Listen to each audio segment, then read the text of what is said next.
Welcome back to another reaction video. Tuna kasi inom hi mimin hok kimin sa kamit na lon liti so reaction video na be khom chi ute.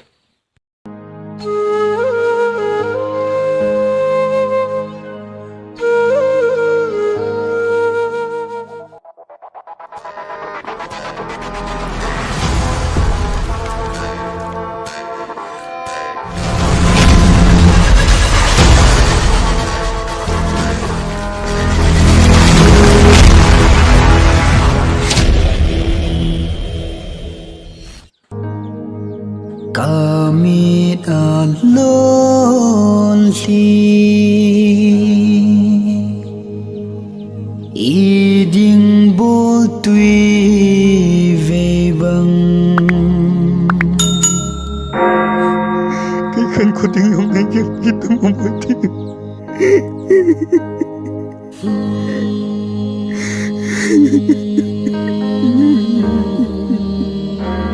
Boylin, chỉ cho nó cà phê bia, ít một chút đi. Nang gì à, khu sung bị tê giống cái này có mùi tạt cho.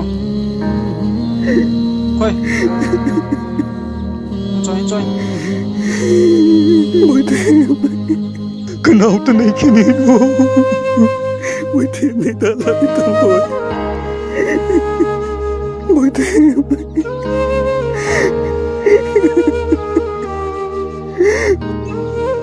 mỗi tiếng kami alon li iding bol tui về băng về xin hi ta kê hình khổ a nô na biển bùm lâu gen thế hình khổ hi ban ra ca sang âm hôi sang lâm hình khổ hi kia đình bầu hồng lôn gì dù ba thiên in khăn khô này hình tôn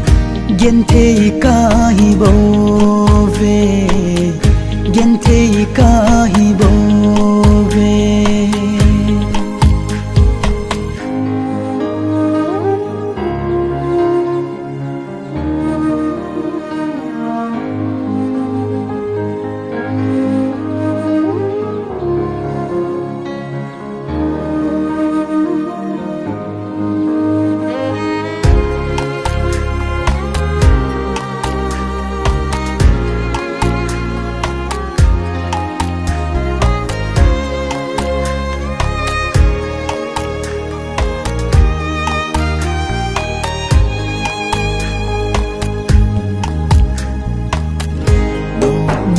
trong xa rông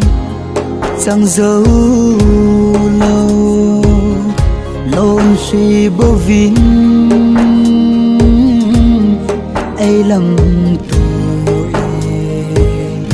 nộp nó có nhì hung số in tịt ôn lại nhìn nôm tăng khô hay ta nhìn tia nông mà kì nếm nó chênh vài băng tham tai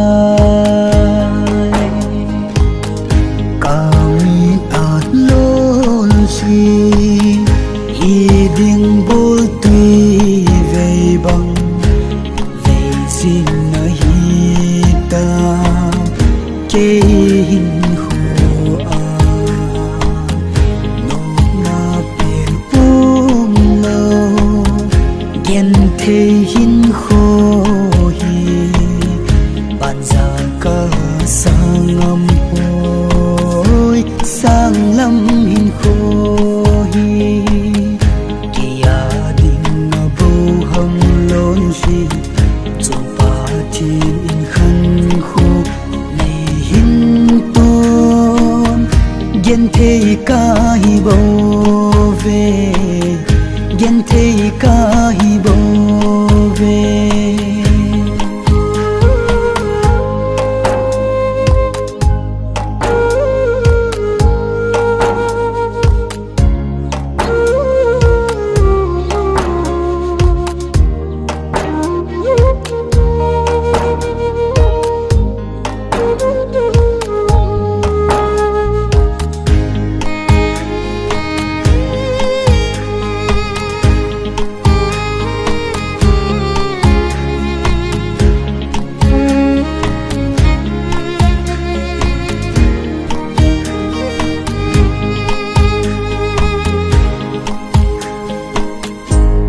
alam leng hui hi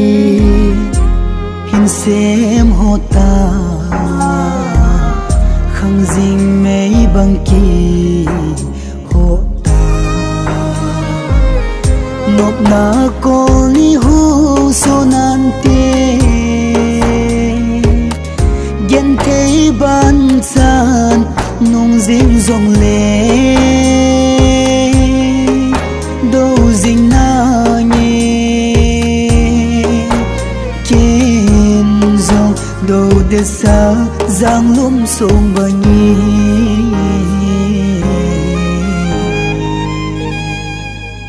kamin at lon chi i ding bol tui vei bang vei jing na hi ta ke hin hu a no na pe pum lo gen the hin kho hi ban za ka sang lam hoi sang lam hin kho hi ke ya ding na bu hang lon hi chu pa thin in khan kho nei hin ton gen the ka hi bo ve gen the ka hi bo